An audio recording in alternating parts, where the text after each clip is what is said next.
Hello, BookTube friends. Welcome back to my channel. I am here today with the lovely Gemma from Gem of Books, and we're here to discuss The Untold Lives of the Women Killed by Jack the Ripper by Hallie Rubenhold. And I actually love your cover, Gemma. Your cover is better than my cover.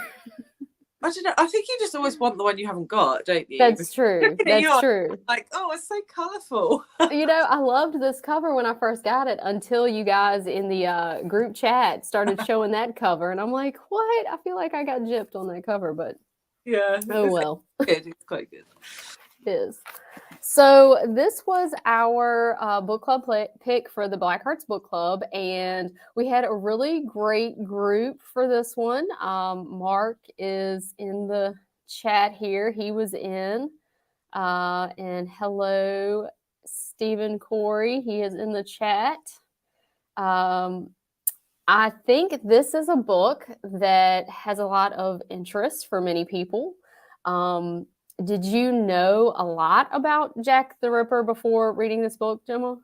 No. And I know that's probably like an odd thing. I think a lot of British people really they do know quite a lot about Jack the Ripper. I do not. I literally knew like the bare basics, which to be fair, some of those have been disputed in this book, that he killed 5 prostitutes in the Victorian era. That was pretty much all I had going in. So that was it. Yeah, I had a few little things in it,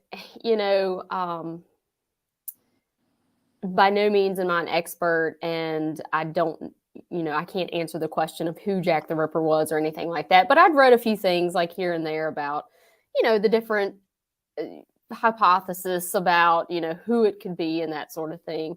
It looks like we have another person from the chat. We got Kevin in there and Lady Jane.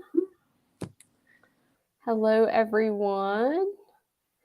I guess to start, Gemma, we'll just talk about what we thought of the book. If you give books ratings, you can go ahead and rate it, and what you thought of this author.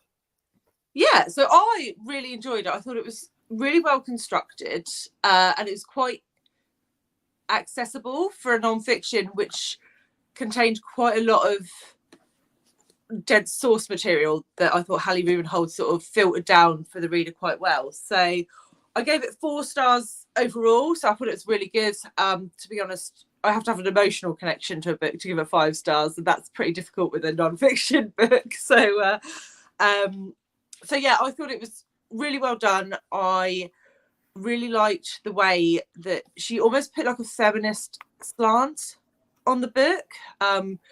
Jack the Ripper was hardly mentioned throughout this book, which I really liked. It was really about these women and what they had to endure more in Victorian England than anything else. And that I thought was really fascinating. Yeah, I agree. This was very readable. So I think for people who are hesitant to pick up nonfiction, I think this is a good one for them to pick up. And I think, she definitely has kind of a feminist take for sure. And I've looked at, since we've read the book, I've looked at a couple of interviews with her, and that's definitely reflected in the interviews. But I will say she is an excellent social historian. And I feel like this book solves the one mystery surrounding the Jack the Ripper murders that could garner some answers. And that is the mystery of who these women were. Because like you said, I don't think we're going to find out who Jack the Ripper was. I don't think it's there. I don't think we'll ever know the truth of that. But I do think this book reveals quite a bit about the women, and I learned a ton. And I did like one of the people in the group chat kind of described it as mini biographies, and each victim has their own section. And so I really liked that as well. That's another thing that made it very readable. But yeah, even with all of the research that she did, there's still a lot of mystery around some of these women. One in particular, there's one that has, a lot less biographical information than the rest, and it's kind of an enigma in comparison. But yeah, very well done. And like you said, it taught a lot about the Victorian period, which I think is her whole point in this book, is that it's not really so much about the killer. It's about the society that produced this killer and that made these women victims. Yeah. No, I completely agree. It was it was quite disturbing, really, to see how on a knife edge women's lives in general were, not just these 5 women, but all women, regardless of background. And we saw that with these 5 women, how their life can change from being relatively stable to unstable so quickly, and all based on their relationship with a man. Yes. Yeah, it was pretty horrific as someone who claims to be an independent woman and has, you know, it. Oh, I'd have struggled, Carrie. I'd have struggled to live in the I'm right there with you. Yeah, I would have really struggled with this. But I mean, I guess you only know the circumstances that you know. I mean, we would have been totally different people, I'm sure, if we had been born in Victorian England. But it is hard to swallow. It is hard to swallow a lot of the stuff that you read in this book. And Stephen Corey says, opinion, society and the press and the police at the time made the Ripper infamous compared to other serial killers. He was somewhat tame. And actually, yeah, I have read about some other Victorian serial killers who were way more prolific than Jack the Ripper. But this, you know, kind of captured something with the public. And yeah, for sure. I think the press has always led with bad news. I think that the quote is, if it bleeds, it leads. You know, that's kind of, you know, the sentiment. What did you think about the role of the press, Gemma, in this whole narrative about the victims? Well, it was huge, wasn't it? It was huge. And to be fair, we still see it today in the way that things are construed. I haven't noted the page, which is really annoying, but in the conclusion section, she went back and I found it. There was a quote from the judge who judged the Suffolk Strangler crimes, and he was basically referring back to this whole issue around the press. And literally, I live in the town where the Suffolk Strangler was, so yeah, it's quite close to home. But he said that the loss of these 5 lives is clearly a tragedy. You may view it with some distaste the lifestyles of those involved. Whatever drugs they took, whatever work they did, no one is entitled to do these women any harm, let alone kill them. And it was because of all this hoo-ha around the fact that, obviously, in this case, all 5 women were prostitutes, but in Jack the Ripper's case, they weren't. But what does it matter? What does it matter what these women did with their lives? And the press just creates this almost false sense of, you know, they deserved to be victims. And yeah, so nothing's really changed since Victorian times, which is a little unsettling, isn't it, when it comes to the press? It is. And you know what's interesting? I think I watched an interview with the author, and she was talking about that quote specifically. And I think she raised the question to the audience, like, hey, I'm going to read you this quote, and I want you to tell me, you know, what time period you think it's from. And of course, a lot of people think it's associated with the Jack the Ripper murders or something in that era. And then, you know, to find out that it's a very recent crime, you know, it's very unsettling. But if you watch any crime shows, I'm just going to throw this out there, and I don't know what everybody else feels about this, but I've noticed that there is a disturbing emphasis on how the women look. Mm-hmm. And just watch the crime shows, and they'll say, oh, she was beautiful, or, you know, a small town beauty queen, or, there's just this fascination with that. Yeah. And my husband also, he hates that, because he's like, in some instances, it's almost, the person is just an average looking person, but for some reason, they feel the need to go on and talk about how beautiful they were physically, as if that makes a difference. And my husband's whole point is like, what does it matter? Like, this is a human being. Like, why would it matter if they're beautiful or not? Like, what? And I know it's just like part of storytelling, I suppose, and with these shows, and that's how they do it. But yeah, it does seem like even today there's still an emphasis on those sorts of things. What does she look like, and what is she wearing, and how does that impact what happened to her. And even with the Ripper murders, I think that was one of the things that was said about one of the victims, and I can't even remember which one, but one of them was seen as beautiful, or pretty attractive to be in that area, and in the circumstances they were in. And I think that led to a little bit more kind of publicity placed on that particular victim because of that. So yes. Yeah, it's it really, really irritates me, because it is putting the blame on the victim to a degree. And like you say, we still see it now, particularly when it comes to stuff like rape culture. Oh, well, she was provocatively dressed. Oh, well, she was walking home on her own, or whatever it was. And you just think, no, it doesn't matter what she looks like, what she was dressed like, what she did for a job. It doesn't matter. None of those things matter. She didn't deserve to be a victim in any of these cases, or any cases of murder, abuse. But there is an absolute focus on it, and it riles me a bit. It riles me. It does. Steven said they didn't deserve to be victims, but their occupations and lifestyle choices did make it easier to be victims. And, I think that's more of an indictment, I guess, on society and at the time, because I think if you read this book, you will be shocked, because I think we all knew going into this book about kind of like the desperate circumstances in that era. I mean, we've read Dickens, we know the deal. But I think this kind of really opened my eyes, because there's a difference between knowing and understanding.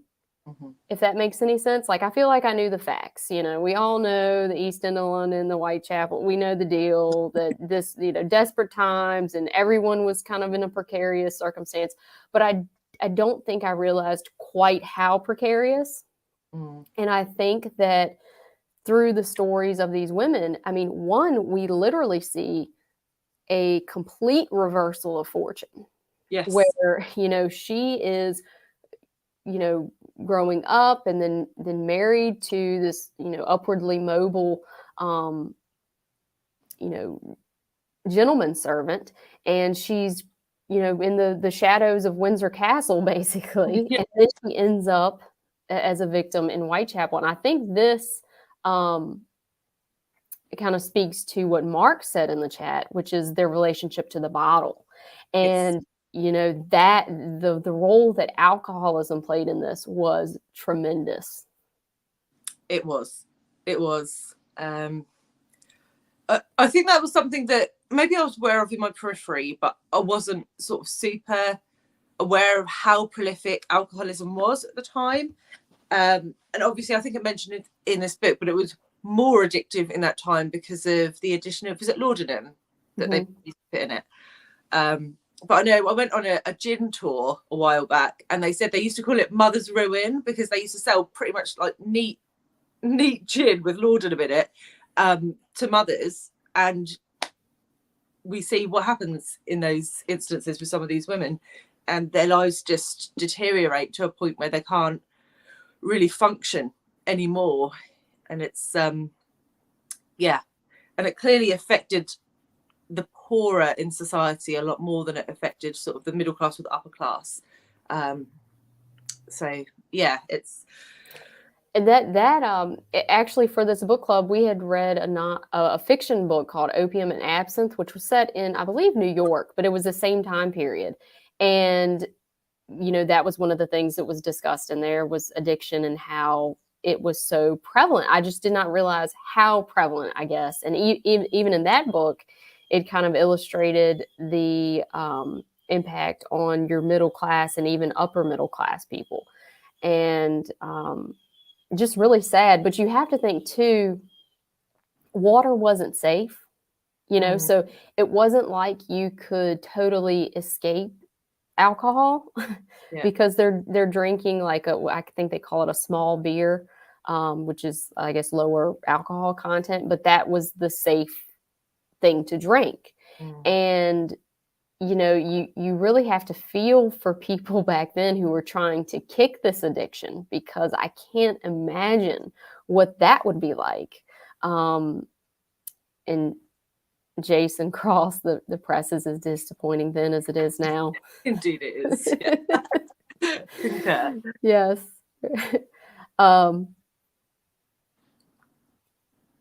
Mark said some killers choose attractive victims if there's a sexual element to the crime. One thing that's kind of interesting with the Ripper murders is there doesn't really appear to be any sort of sexual motivation to this. And one thing I learned that I did not know is that it seems the Ripper's victims were all killed in their sleep.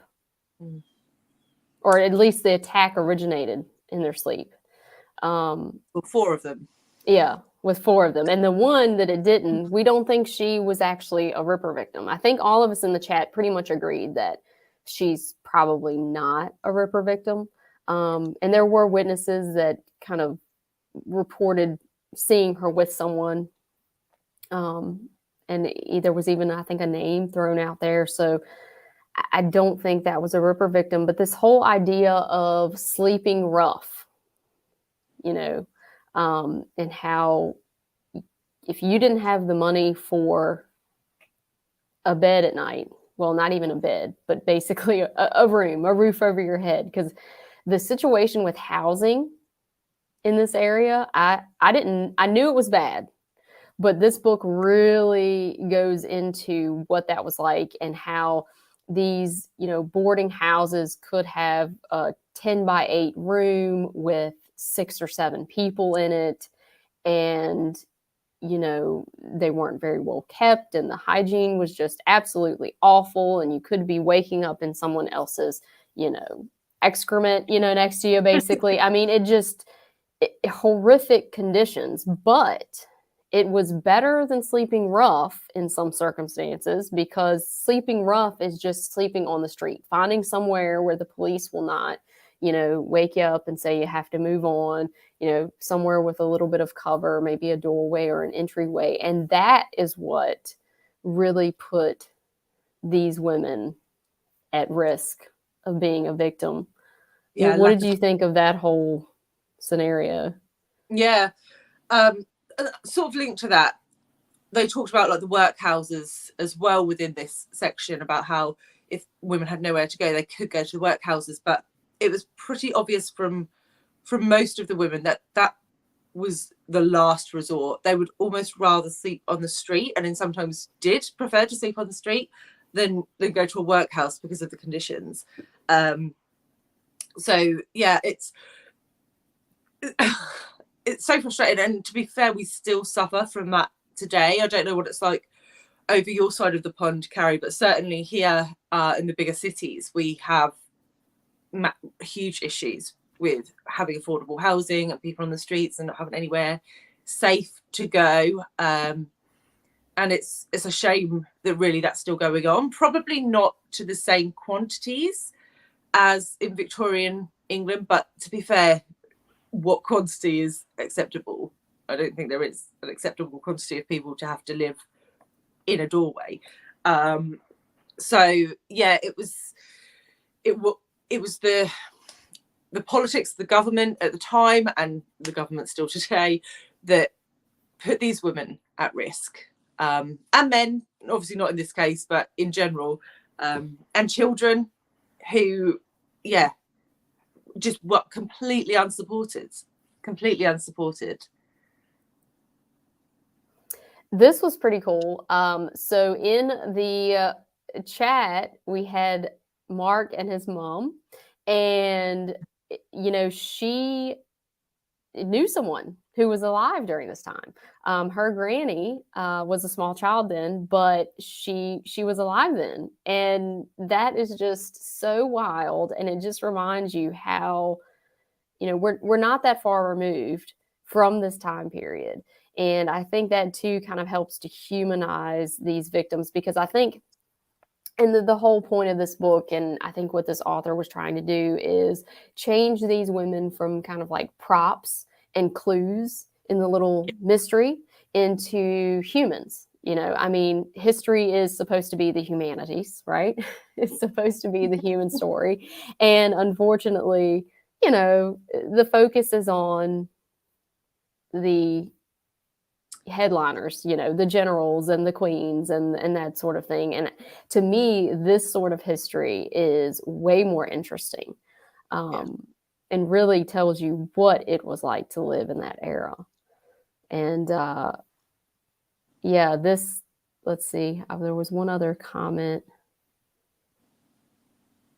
Kevin said, yeah, well, look at the types of missing victims the media usually covers. Being young and attractive definitely garners more attention. Yeah, absolutely. Yeah.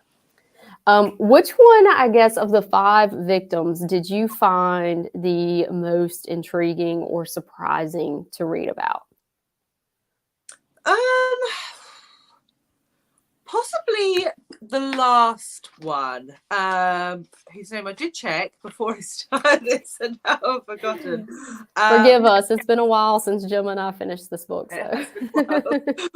I can't even remember the names of characters in books I'm currently reading, so it doesn't bode well, does it? Mary Jane, who was the only woman of the 5 who was a self-proclaimed sex worker. Mm-hmm. And I just found that really interesting, her story, and particularly, this is a bit spoilery if people haven't read the book, but her experience being shipped off to France into effectively a prison brothel, and escaping that and coming back. And obviously we didn't get all the details because it's a bit fuzzy, but that was something I wasn't aware of at all. And obviously she was quite a different victim as well, in that she wasn't on the street when she was murdered. So was she a victim? That's a good point. Was a victim? It's That's quite a good point. From his MO. So yeah, I thought she was really interesting. Actually, Stephen Corey, he said he thought the change of MO, there was something unusual about that. Mm-hmm. Yeah. So it could be a different killer completely. You could be right, Stephen. It could have been someone she knew, for sure. But yeah, I'm with you. That whole sequence, talking about essentially human trafficking in that era, which I guess I never really thought about. But of course, that's always with us, unfortunately. That was pretty interesting. And the fact that we know so little about her, and the fact that, she told some people she was from Ireland and some people she was from Wales, and they couldn't really decipher if she had a particular, accent. And then she kind of adopts this Mary Jeanette, this kind of more French sort of name, and that sort of thing. It makes me really sad too, because I feel like that might be a byproduct of her being trafficked. Yes. Like, she feels like she has no identity. Her identity has been stolen from her. And interesting, because she was at, a high class brothel to start. And even there, she was not protected from much. I mean, I guess she had better clothing and, that sort of thing, but that was still pretty dire. And then Mark also said she was also likely a different class, given that she was well educated and probably spoke French. Yeah. Now, The victim that I found most interesting was the second victim, Annie Chapman. And the reason I found her story so compelling is because it really illustrated this reversal of fortune, and how, if you're thinking about these victims as 5 prostitutes who were from the lowest class in London, you're wrong. I think her story really challenges a lot of the preconceived notions that people have about these victims. I feel like, she could also read and write, which was something that I learned about a lot of the victims. I think 3 of the 5 victims could read and write. They were literate, which is very unusual for that time period. So, that definitely says something about their upbringing, at least. But Annie had married a gentleman's coach, and she had the best opportunity, I think, to avoid her end circumstances probably than the other women. But unfortunately, alcoholism played a huge role in her story. And she was successful actually at getting sober at one time. She went to her family, sent her to a sanatorium. She had, family that cared about her. And she did get sober. The little story about how she goes back to the bottle was absolutely heartbreaking, because essentially her husband, he takes a nip because he's got a cold and he's about to go out to work, and he gives her a kiss, and she can taste it, and that just sends her back, on the hunt for the bottle, and she finds it, and she never recovers from that. And to make that story a little more heartbreaking, I guess, is the fact that her father was an alcoholic who had committed suicide. Her brother was also an alcoholic. So you kind of wonder, is this, not just because it's a huge problem in society at the time, but is there something hereditary there going on with this woman? Because her sisters were teetotalers, so you have the 2 kind of options there. It seems like maybe in that family, moderation was not possible. And so, that one was really sad for me. Her estranged husband did provide her with some money, basically like a little stipend, even after they were estranged. But when he died, not only did that cut off, the money, but she was completely devastated. And I think that's kind of the beginning of her downfall. With the victim blaming and that sort of thing, I think a lot of people don't realize how limited women's options were then. If you did not have a husband, if you were widowed or estranged or leaving an abusive relationship or any of those things, like I don't think people realize that fact when they're like, well, they were on the street at 2 a.m. and, what do you expect to happen? Well, a lot of people, I didn't realize just how common sleeping rough was. Like a lot of people were sleeping rough on the street back then. So to say, well, they shouldn't have been on the street. Well, if you have no way of making money to, get your lodging for the night. And I know some of them are spending it on alcohol, but when you think about that too, if you're living in those desperate circumstances and you have a little bit of money, and it's not enough money for a bed that night, but it's enough money to dull the pain. And it's addiction, isn't it? That is what addiction is. You serve your addiction first, and then you worry about all your other bodily needs, including a bed for the night. we see that today, but it was less understood in Victorian times. Obviously, it's a disease. Alcoholism is a disease, and it's heartbreaking. You talked about the workhouses, and that was something else. I'd heard of the workhouses. This really illustrated how shameful that was considered and how it was made to be that way. I mean, the legislation at the time that created this workhouse situation, it was meant to shame them. Yeah. I mean, you were stripped naked. You had to take a bath in dirty water that everyone else had already used. All of your personal possessions were taken. Families were split apart, male and female, even children.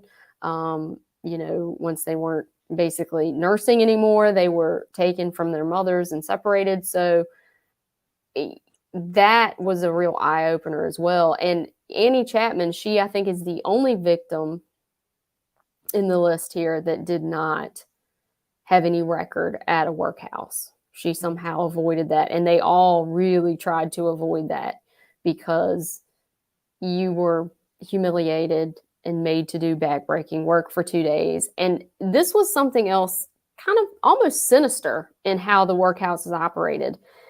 They would release you after the second night at like 11 a.m. You could not leave until then. And it was by that point that all of the jobs on the street were already taken. So if you were going to go out and look for work to get your lodging for the night, it was impossible for you to do that because by that point, there was such a need for work, for daily work. It's already done. Mm. Yeah. And then they weren't allowed to go back to the same workhouse, were they, within a certain time period? So you're just shipping these people from workhouse to workhouse, releasing them with no support to get off of that cycle.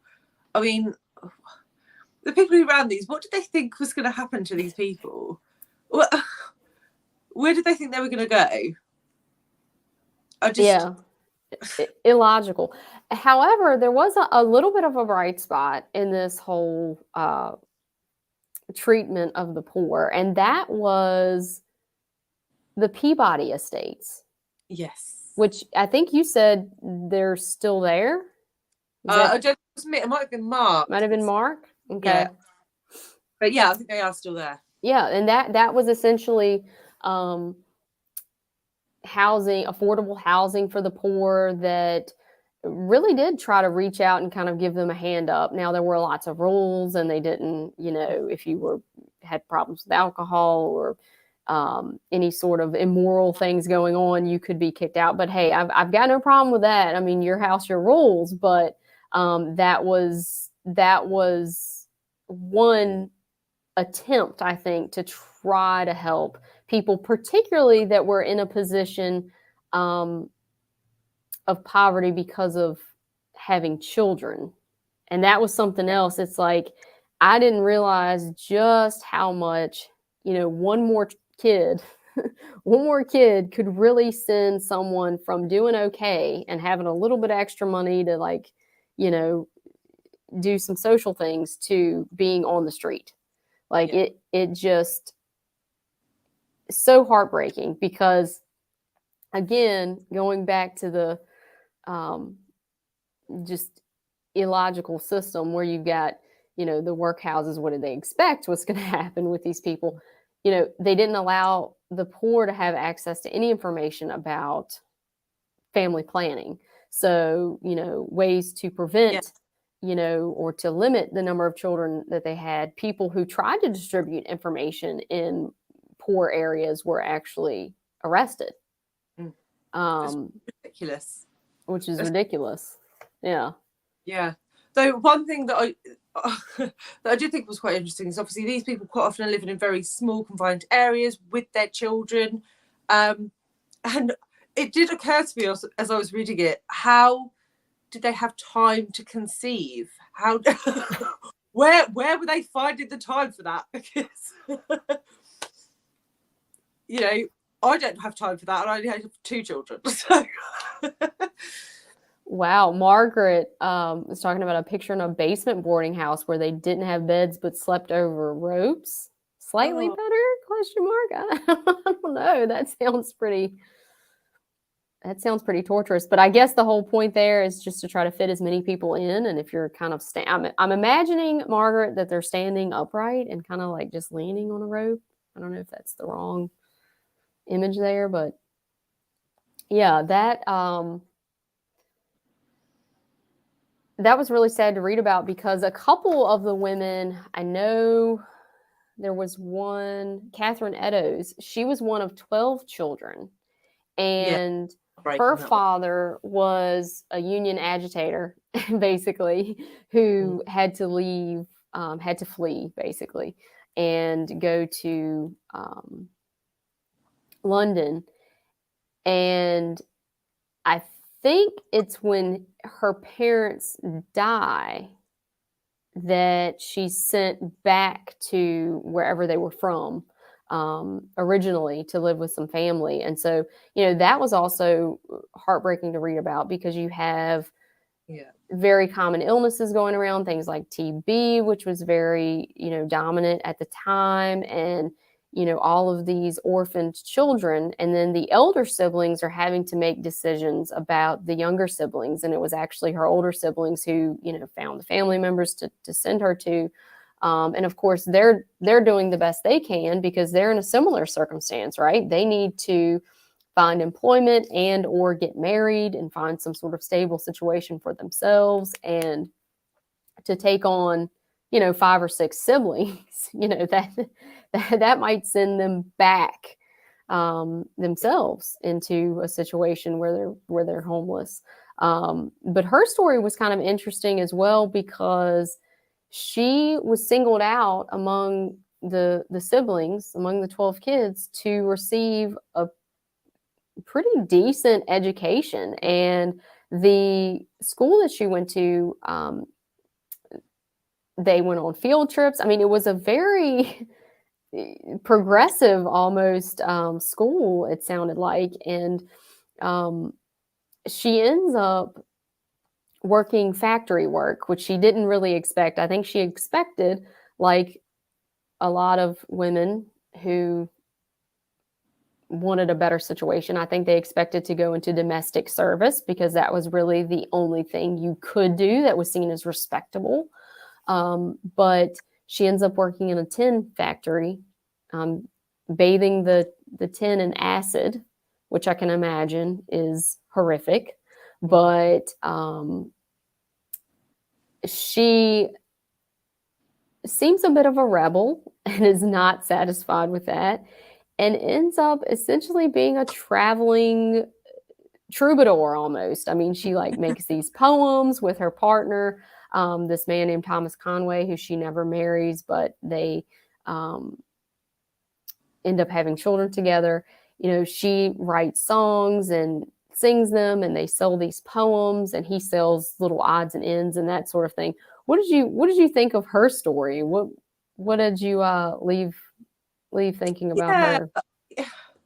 I did really feel for her to be in a position where she had that education and she had options. She had a direction for her life, and then it falls apart with the death of both parents.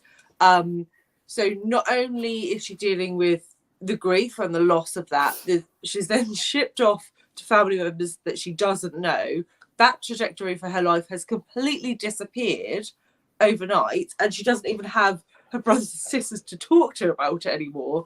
And you can kind of understand why she just completely like bailed out of effectively her life at that point. And yeah, I mean, I don't think Hallie Rubenhold talked about it too much in this, but mental health, the things that these women must have been feeling, the depression, the anxieties, the outright fear of where they're going to be from one day to the next.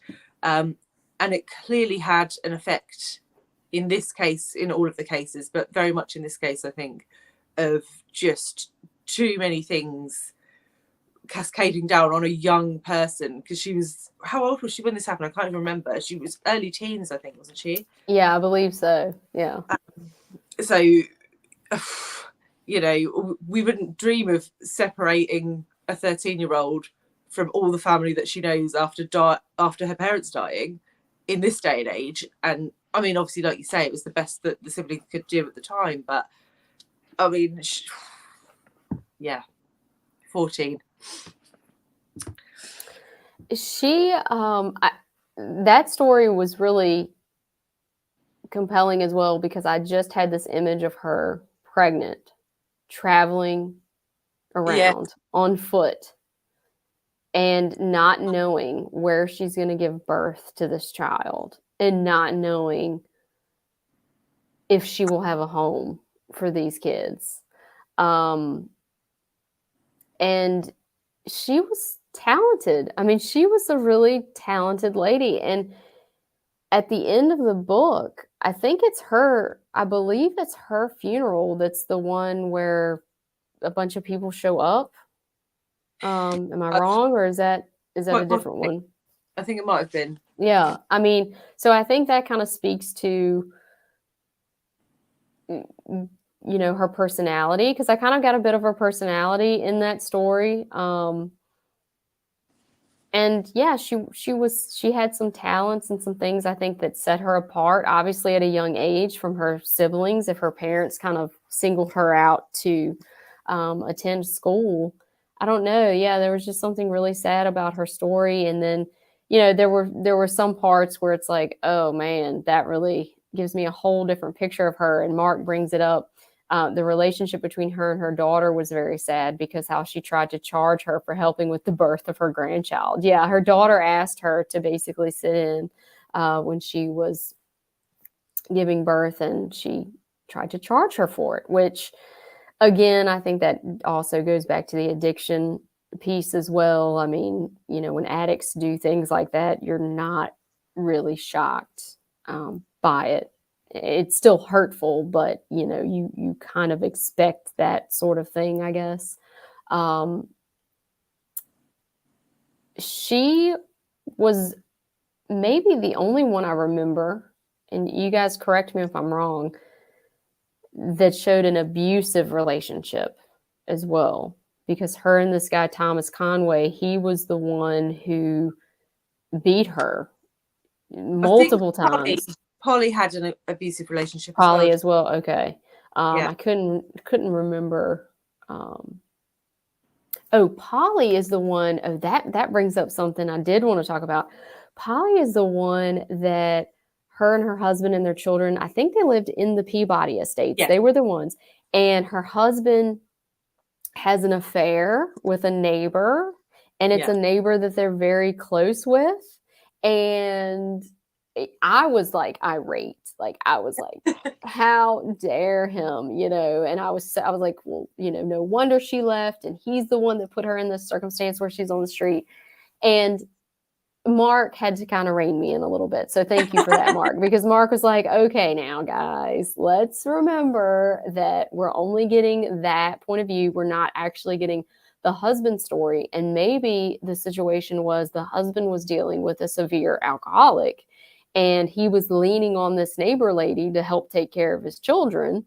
And through that, you know, even though it's, you know, infidelity is not right, you know, through that, this relationship develops. And, you know, who can really blame the guy? You know, basically, like, if you were in a similar circumstance, you know, you don't know what you would do. And I was like, okay, I do have to remember, you know, to read these things with a critical eye, and not, you know, walk in with judgment right away. So thank you for that, Mark. But I think what set me off was when her estranged husband was identifying her body.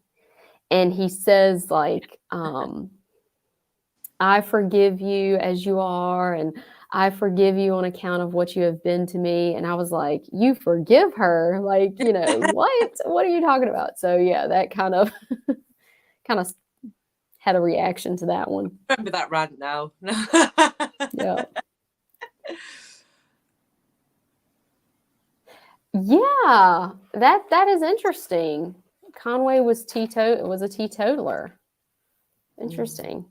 You know, the fact that he was abusive with the Catherine Edo story, one of the things that I thought is maybe he was jealous of the fact that she could read and write and he couldn't. And so that kind of gave her a level of power over him because, you know, he wants to sell these songs and things and he needs her. Yeah. he can't do it without her, you know. So I don't know. I think sometimes abuse it's a power thing. And I don't know. That's what made me kind of put those two. That's just me speculating, of course, but yeah, that was a bit of the story I found kind of interesting. Yeah, he wasn't the nicest of chappies, was he? Yeah.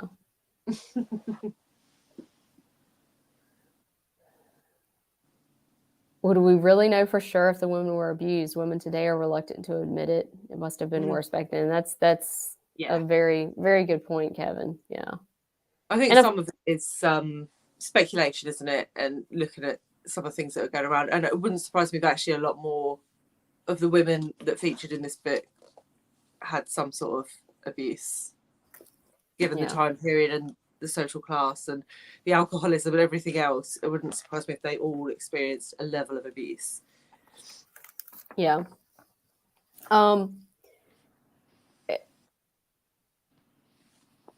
I guess we kind of covered this, but was there anything that surprised you about the representation of Victorian England? Was there anything that just really stuck out to you?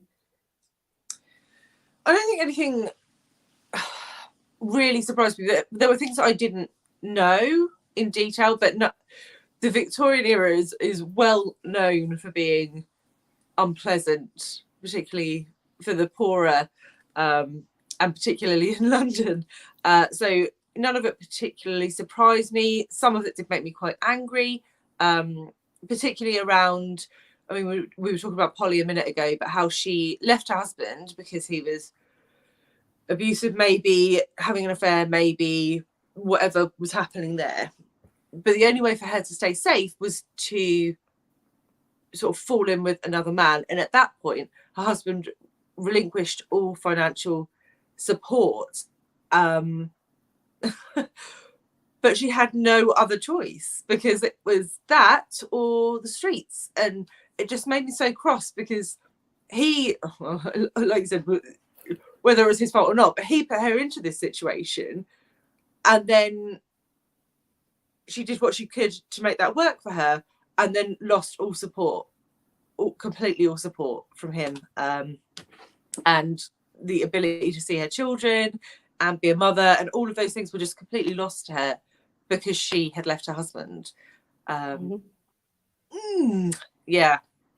Yeah, this whole idea of the fallen woman and how it was so easy for people to classify women as prostitutes if they were estranged, you know, if they were an alcoholic, if they were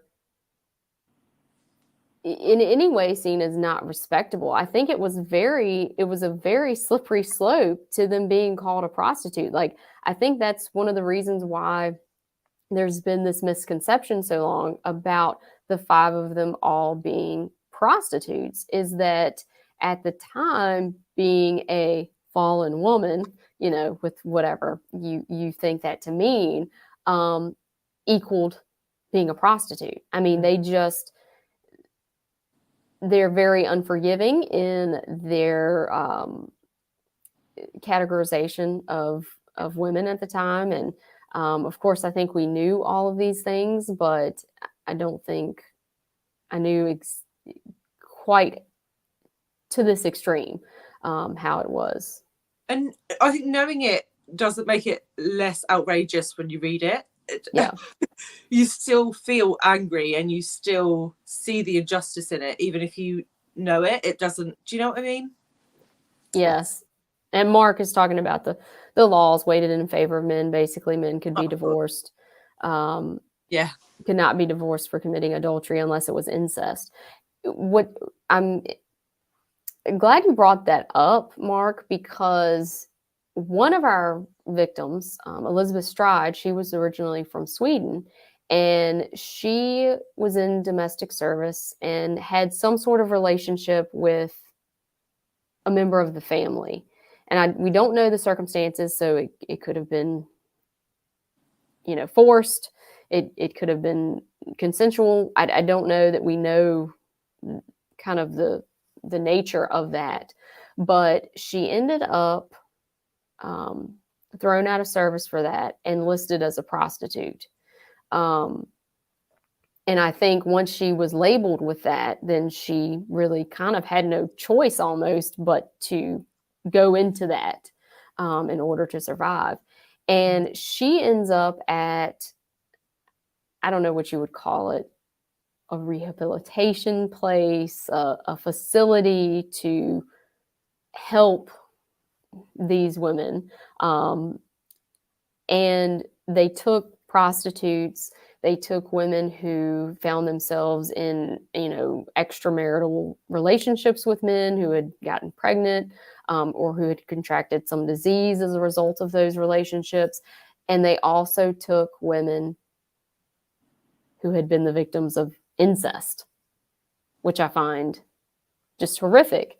That someone who has, I would say, clearly been the victim there, is just categorized with the rest, and that can change the trajectory of their entire life, because once you have that label, that's it.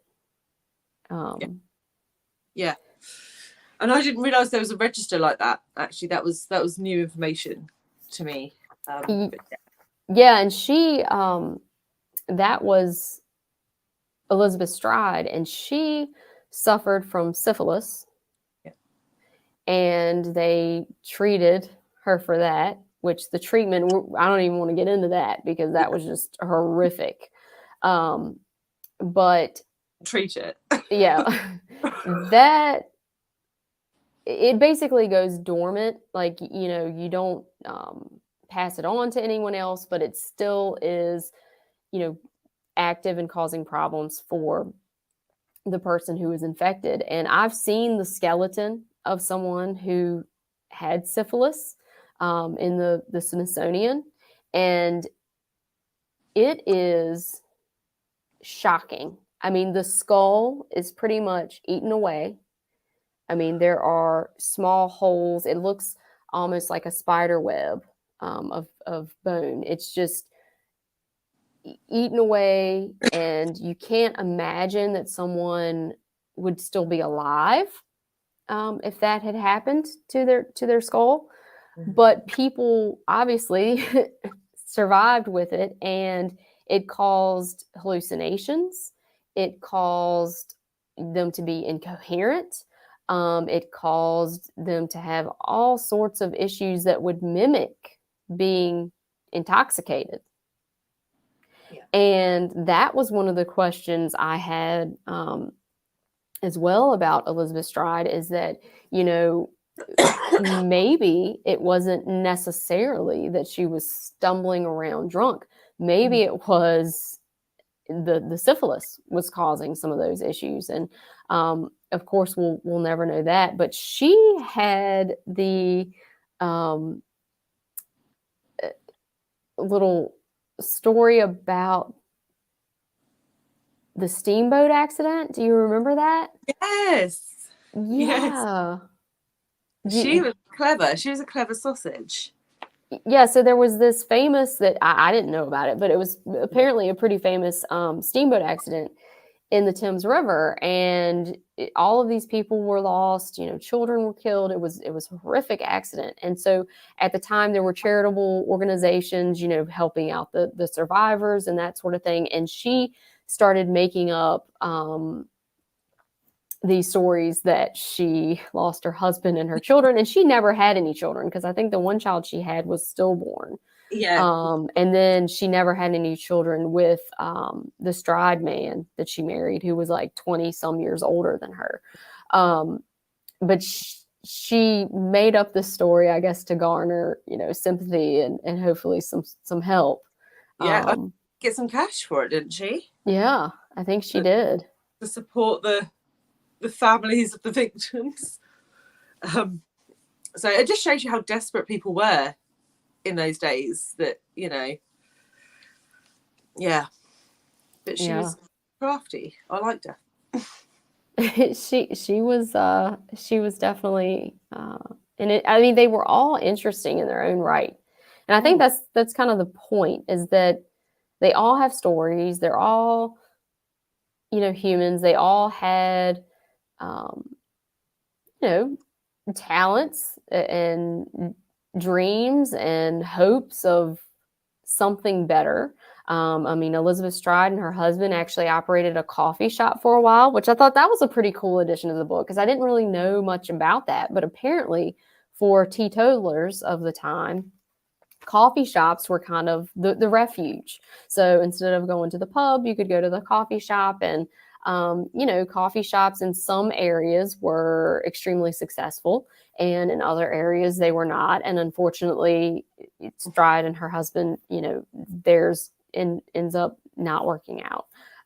But that was kind of interesting. And then with Annie Chapman, there's actually a census record where she's like visiting her mom or something, and so she's included on that census. And when they asked what her husband's occupation is, she said he's a stud groom, not a coachman. And a stud groom is actually a very prestigious role in a gentleman's household, because essentially you're responsible for not just like maintaining his horses, but also helping to choose his horses. And if they're involved in racing or anything like that, that would be a very important role, and would give you a little more access to kind of like the inner circle, I guess. You would be a little bit more included. So I think that kind of tells you where her aspirations were. And the fact that she had photographs done of herself and her children, and to see that, because that was really unusual for the time. Yeah. She had some high hopes, and it's just, like we said, it's like a house of cards, and one thing goes wrong and it all just came tumbling down for her, didn't it? It did. And then the author included actually one of the ballads that Catherine Eddowes had written. So I thought, I mean, she does a great job of incorporating little bits and bobs that like show their personality or their aspirations. And I don't know, I really appreciated that. It was really good. I'm trying to think, is there anything that we haven't covered? Oh, this is a good one. And now that I've watched a couple of interviews with the author, I've seen some of this, which I didn't know much about this author. So it was interesting. She's received a lot of criticism from ripperologists since the book was published, primarily because of her suggestion that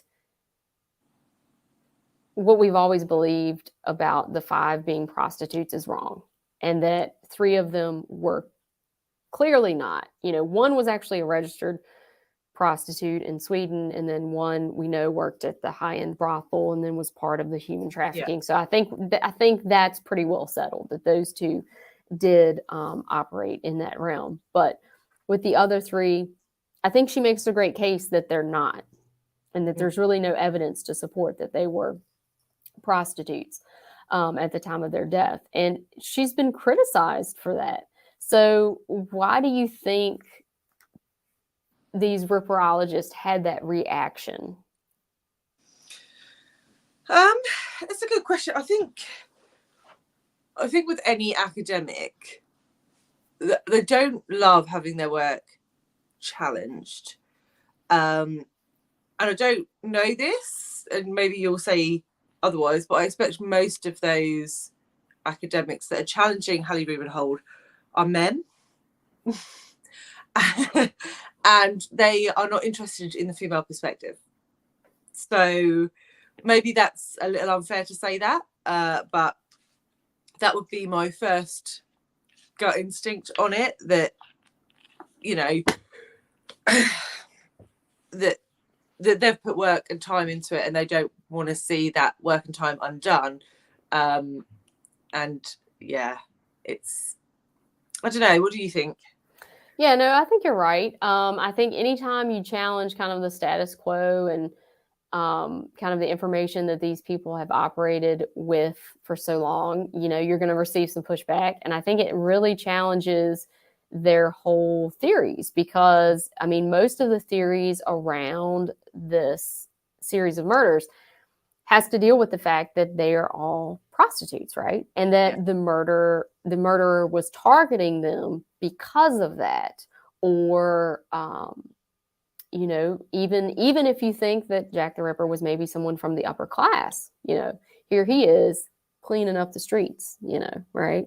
And that sort of thing. So yeah, I mean, I do think you're right, probably, that most of these folks are male. And that, you know, probably plays a part in it too. But yeah, like you said, anytime your work is challenged, that's gonna receive some pushback. But yeah, it just, and some people even criticized her for pointing out that one of the victims worked for a high class brothel, and, you know, said, well, now you're almost saying that that's okay because it was, you know, higher class. And she's like, no, I'm just trying to deliver the facts of these women's lives. Yeah, the point and is matter. I think the whole point of her book is that it doesn't matter, right? So I found it kind of crazy that people were criticizing her for that. But yeah, if they were prostitutes, she clearly states that in the book. And if they were not, and they were unfairly treated by the media and the you know, investigators at the time, I think she clearly shows that as well.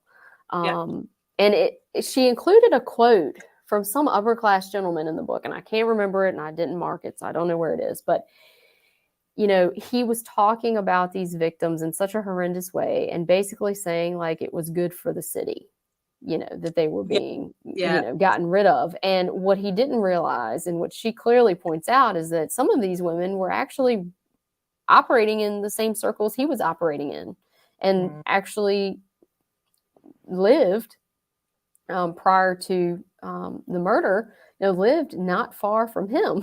So it's kind of, you know, interesting that it was so hard for them to see that. Mark said, don't forget the items they carried on them. Yeah, there's that section at the end of the book, wasn't there? Yeah, that was pretty cool. Yeah. You know, and it's when you look at that section, because that section, it basically just shows you the items that they had at the time of death. It shows you how little they carried with them. Yeah. And, you know, if you knew nothing else, just knowing that, I think it would reflect their desperate circumstances. But seeing that at the end really gave me a greater appreciation for the research and the scholarly work that she did to put together these stories. Because, I mean, the fact that she could come up with these very, you know, very rich biographies of these women when there's so little to work with. I mean, it's really remarkable. And they all carried very similar things, didn't they? Each woman had a similar set of items, regardless of whether they came from a prostitute background or came from an educated background. They all had very similar things on them. I think one of them had a paper and pencil, though, didn't they? But yeah, it was.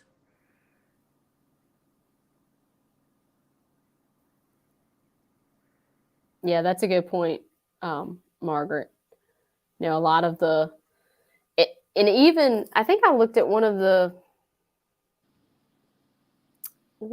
coroners or medical examiner, I don't know what they were called back then, whatever they were called at the time. They commented on one of the victims that they wouldn't even go into detail about what had happened to her because it was too horrific.